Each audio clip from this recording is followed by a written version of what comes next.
다 함께 주기도문 하심으로 새벽 기도회를 하나님께 올려드리겠습니다. 하늘에 계신 우리 아버지, 아버지의 이름을 거룩하게 하시며 아버지의 나라가 오게 하시며 아버지의 뜻이 하늘에서와 같이 땅에서도 이루어지게 하소서. 오늘 우리에게 일용할 양식을 주시고 우리가 우리에게 잘못한 사람을 용서하여 준 것 같이 우리 죄를 용서하여 주시고 우리를 시험에 빠지지 않게 하시고 악에서 구하소서. 나라와 권능과 영광이 영원히 아버지의 것입니다. 아멘. 오늘 이 새벽에 하나님께서 우리에게 주신 말씀은 사사기 10장 6절에서 9절 말씀입니다. 사사기 10장 6절에서 9절까지의 말씀을 우리 한 목소리로 읽겠습니다. 이스라엘 자손이 다시 여호와의 목전에 악을 행하여 바알들과 아스타롯과 아람의 신들과 시돈의 신들과 모압의 신들과 암몬 자손의 신들과 블레셋 사람들의 신들을 섬기고 여호와를 버리고 그를 섬기지 아니하므로 여호와께서 이스라엘에게 진노하사 블레셋 사람들의 손과 암몬 자손의 손에 그들을 파심해 그 해에 그들이 요단강 저쪽 길앗에 있는 아모리 족속의 땅에 있는 모든 이스라엘 자손을 쳤으며 18해 동안 억압하였더라. 암몬 자손이 또 요단을 건너서 유다와 베냐민과 에브라임 족속과 싸움으로 이스라엘의 공고가 심하였더라. 아멘. 전사 찬양대의 찬양이 있겠습니다. 찬양 95장에서 95장 1절과 2절 하겠습니다.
아멘.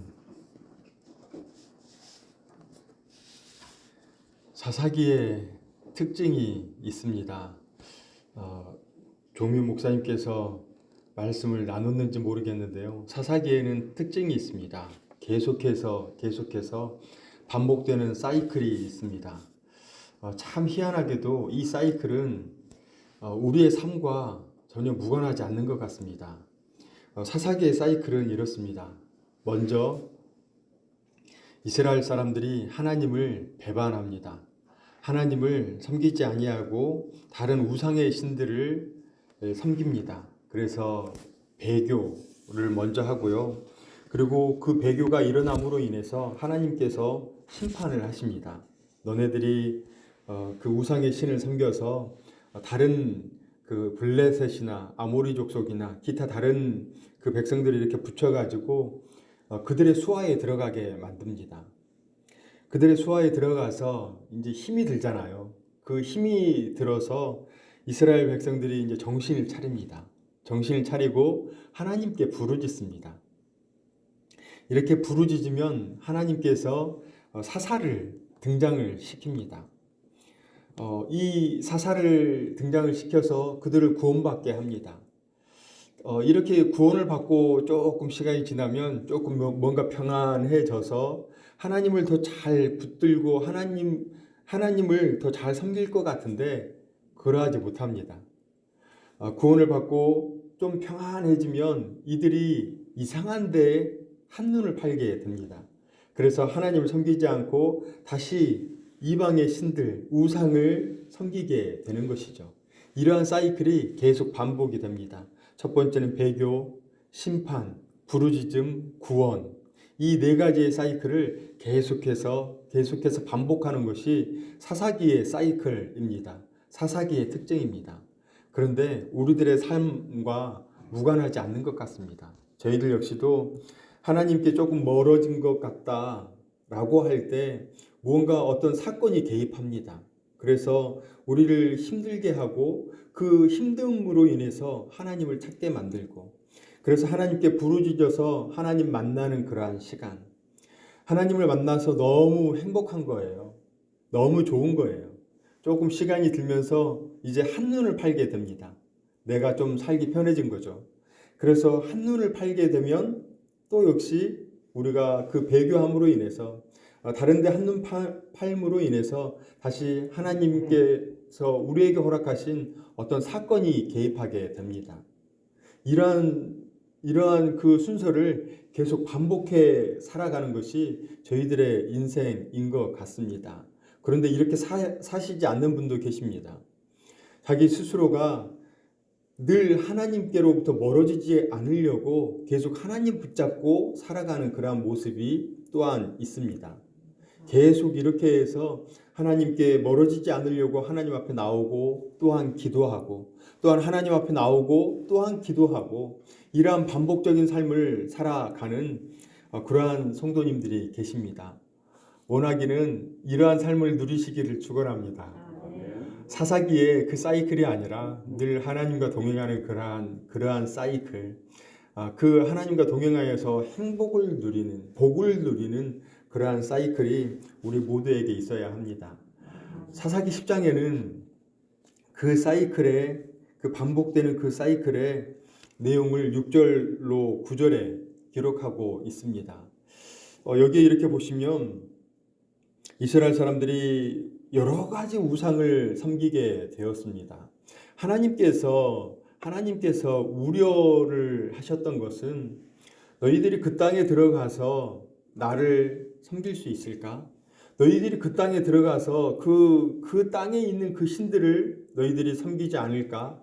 그래서 광야에 40년을 예비하셨고, 그리고 광야에 들어가기 전에 신명기라고 하는 모세의 설교, 하나님께서 모세에게 주신 그 말씀을 신명기를 통해서 계속 하나님께서 주신 그 말씀을 이 이스라엘 그 백성들에게 계속 선포하셨습니다. 그런데 역시나 가나안에 들어가서 그들이 하나님께서 그 생각하셨던 그 우를 그대로 답습합니다. 그래서 하나님께서 그들을 다시금 원위치로 돌리기 위해서 고난, 그리고 심판이라고 하는 그 고난을 우리에게 허락하십니다. 그래서 저희들 오늘 하루 과연 이 고난이 우리에게 주는 의미는 무엇인가 생각해 봤으면 좋겠습니다. 왜 고난을 우리에게 허락하실까요? 왜 잘 살고 있는데 왜 고난을 우리에게 허락하실까요? 하나님 잘 섬기고 있는데 정말 힘든 일이 우리에게 이렇게 봉착할 때가 있습니다. 왜 고난을 우리에게 허락하실까요? 그래서 이 고난이 과연 우리 신앙인들에게 어떻게 작용하는가를 생각해 봤고요. 이 고난이 과연 무엇일까라는 생각을 해 봤습니다. 고난은 브레이크입니다. 저희들이 열심히 달리잖아요. 고속도로를 열심히 달립니다. 그냥 악셀레이터 해서 그냥 계속 밟으면 150, 200 밟을 수 있습니다. 그런데 나를 되돌아보고, 그리고 내가 어떤 너무 과속함으로 인해서 사고 나지 않을까, 어떤 위험 요소를 줄이는 것이 바로 브레이크입니다. 내가 열심히 달릴 수 있지만 그 달리는 것을 내가 나를 다시 되돌아볼 수 있고, 그리고 규정 속도, 제한 속도를 온전히 지키게 만드는 것이 바로 브레이크입니다.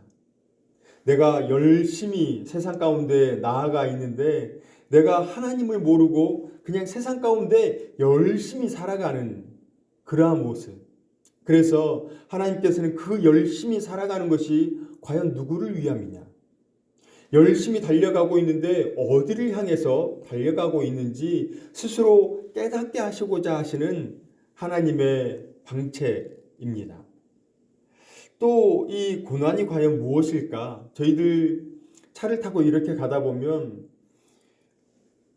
1차선, 왕복 2차선이라고 할 때 중앙 분리대가 있습니다. 가운데 노란색 선으로 이렇게 나눠져 있습니다.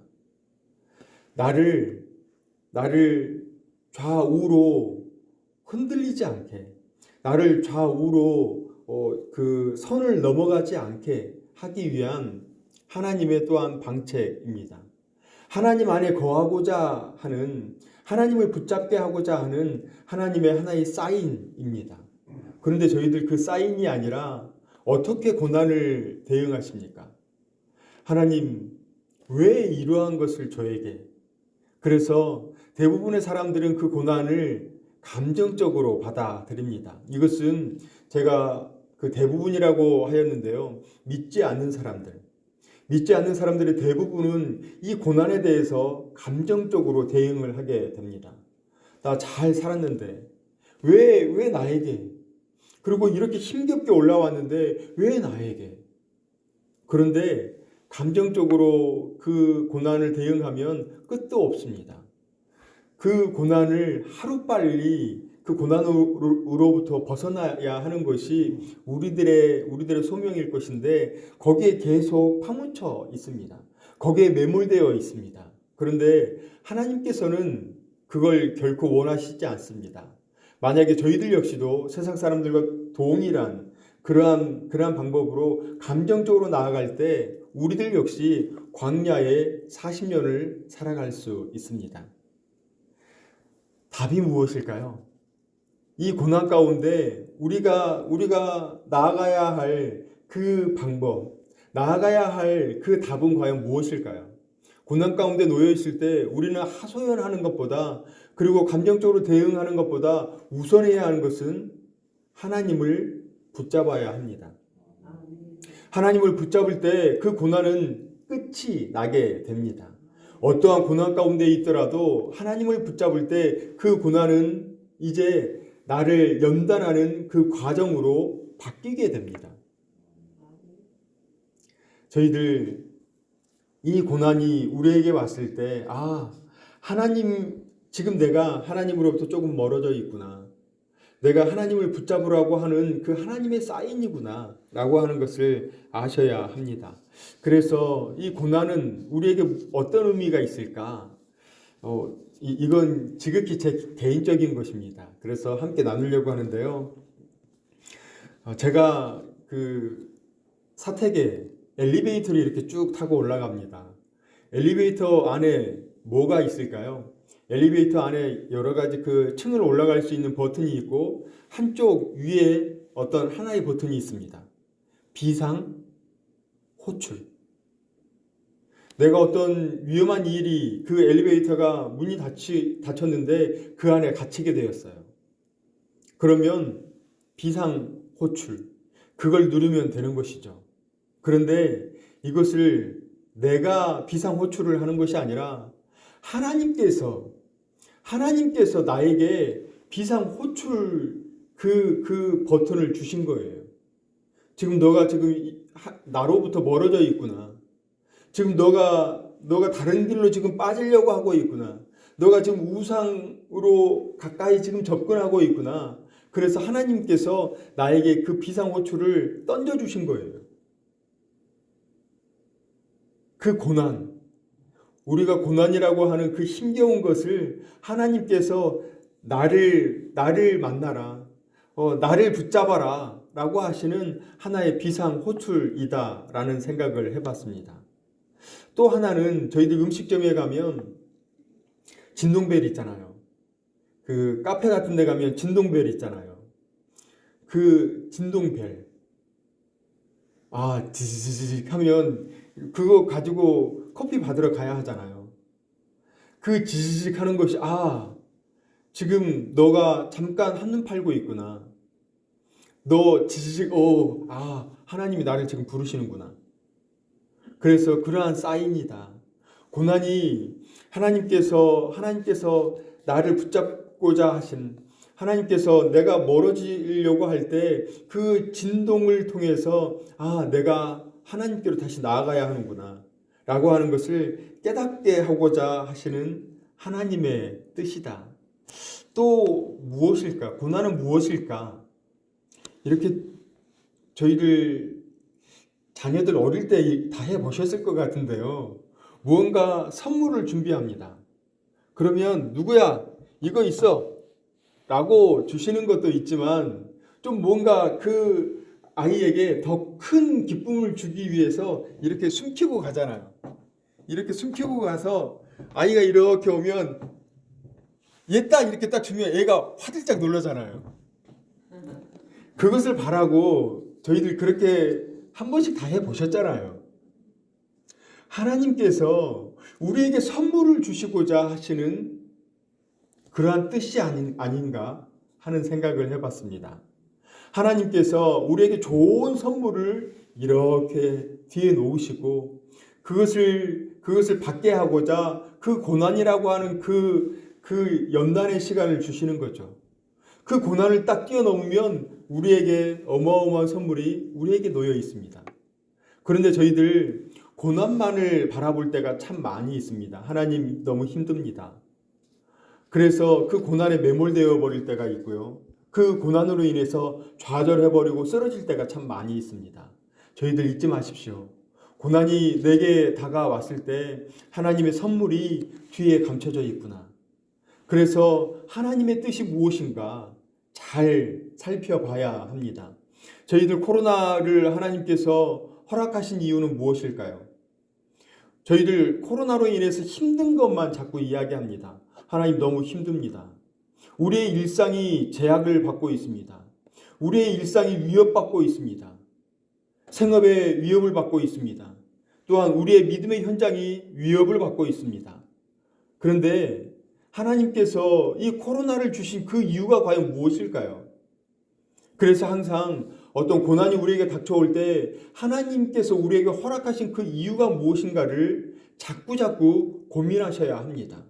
그러면 그 고난을 통해서 우리가 성숙하게 됩니다. 우리가 성장하게 됩니다. 그 이유가 무엇일까요? 코로나를 우리에게 허락하신 그 이유가 무엇일까요? 하나님 앞에 저희들 이렇게 하나님 앞에 나오는 것만을 예배라고 생각합니다. 그런데 우리의 예배는 이 교회에 나와서 많이 예배가 아니라 우리가 살아가는 삶의 전반이 예배입니다. 하나님께 우리의 삶으로 드려지는 예배일진데 그 삶으로 드려지는 그 예배는 온데간데 없고 그냥 교회에 나와서 드리는 그 예배만을 생각합니다. 그래서 어떤 예배가 만들어졌죠? 비대면 예배, 온라인 예배. 어디에서도 드릴 수 있다. 예배는 생업의 현장 가운데서도 드릴 수 있고 그리고 가정에서 온 가족들과 함께 예배 드릴 수도 있고 이렇게 조금 더 확대가 되었습니다. 너희들이 교회 안에서만이 예배가 아니라 너희들이 살아가는 모든 삶의 전반이 예배임을 알게 하시고자 우리에게 코로나를 허락하신 것은 아닌가. 그래서 자꾸 저희들 이 고난을 허락하신 그 이유를 생각하시고 그리고 그 해답을 저희가 찾아서 조금 더 성숙하고 성장하는 우리 모두가 되기를 주님의 이름으로 축원합니다. 저희들 자녀들 이렇게 보면 아플 때가 참 많이 있습니다. 그리고 물론 지금도 아플 때가 참 많이 있습니다. 그런데 그 아픔을 통해서 성장하더라고요. 그 아픔을 통해서 우리의 사고 역시도 성장하더라고요. 좋은 일만 있어서 자꾸 승승장구하는 일만 있어서 그 사람이 성장하는 것이 아니라 그 승승장구 가운데 고난이 그 가운데 섞여 있을 때 조금씩 더 성장하게 되더라고요. 저희들 이 고난 가운데 하나님께서 우리에게 허락하신 그 이유를 생각하시고, 그리고 하나님께서 허락하신 그 선물을 우리가 온전히 누리고자 기다리고 인내하며, 하나님께서 우리에게 바라시는 그 온전한 그 장성한 분량에 이르는 우리 모두가 되기를 주님의 이름으로 축원합니다. 아멘. 사랑과 은혜가 풍성하신 하나님, 매일의 삶에 생명의 호흡을 허락하여 주시고 또한 살아갈 힘과 능력을 주시니 감사를 드립니다. 하나님, 오늘은 이스라엘 백성들에게 고난을 주신 이유와 목적에 대해서 말씀을 나눴습니다. 하나님, 이스라엘 백성들을 사랑하시기 때문에 고난을 허락하셨고 그 고난을 통해서 인내함을 배우길 원하셨으며 온전해지기를 원하시는 하나님의 그 마음을 우리 모두가 알게 하여 주옵소서. 고난을 통해서 말씀하시는 하나님의 음성을 듣게 하시고 고난을 통해 영적으로 성숙해지는 은혜가 오늘 살아가는 우리 모두에게 있게 하여 주옵소서. 원하옵기는 고난의 때 하나님께 기도할 수 있게 하시고 고난 중에 하나님께 감사하는 마음을 허락하여 주옵소서. 예수님의 이름으로 기도드립니다. 아멘. 이제는 우리 구주 예수 그리스도의 은혜와 하나님의 사랑하심과 성령님의 위로 교통하심이 고난을 통해 하나님의 사랑을 깨닫고 인내하며 온전함에 이르기를 소망하는 사랑하시는 고개 숙인 모든 성도님들과 생업과 자녀들의 배움과 삶의 현장과 사천읍 교회 위에 이 나라와 이 민족과 선교사님과 선교지 위에 이제로부터 영원토록 함께 하시기를 간절히 축원하옵나이다. 아멘. 함께 기도하겠습니다. 먼저 오늘 부어주신 말씀을 생각하면서 고난의 때 하나님을 붙잡겠습니다. 그 고난을 통하여서 인내하며 성숙함에 이르는 그러한 한날 한날 살아가겠습니다. 고백하시면서 마음을 정하시고 기도하시기 바랍니다. 담임 목사님 청빙을 위해서 기도해 주십시오. 청빙의 모든 과정이 순적하게 이루어지게 해달라고 기도해 주십시오. 내일 모레가 이제 주일 예배가 있습니다. 드려지는 모든 예배 위해서 기도해 주시고요. 말씀을 선포하시는 담임 목사님 그리고 부목사님들을 위해서 기도해 주십시오.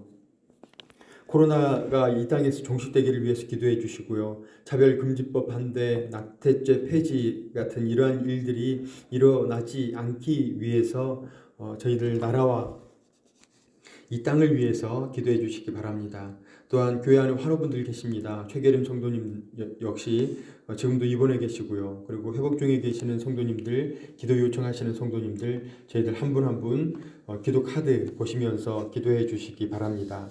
우리 다 함께 5가지 기도의 제목을 놓고 주여 3번 크게 부르짖고 함께 기도하겠습니다. 주여, 주여, 주여.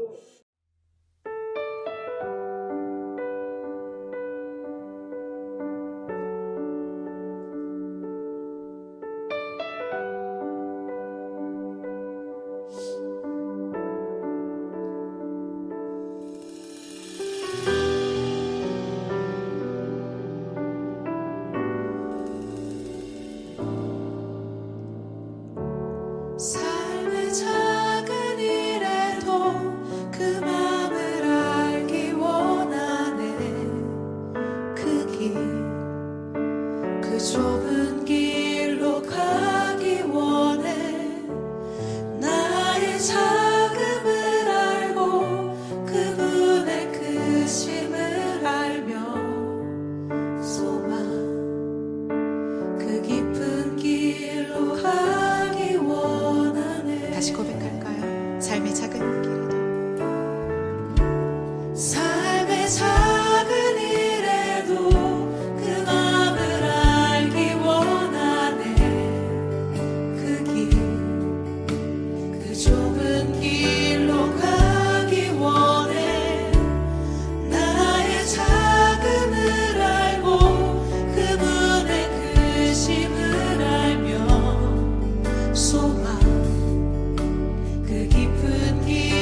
길로 가기 원하네. 그 좁은 길로 가기 원하네. 그 깊은 길로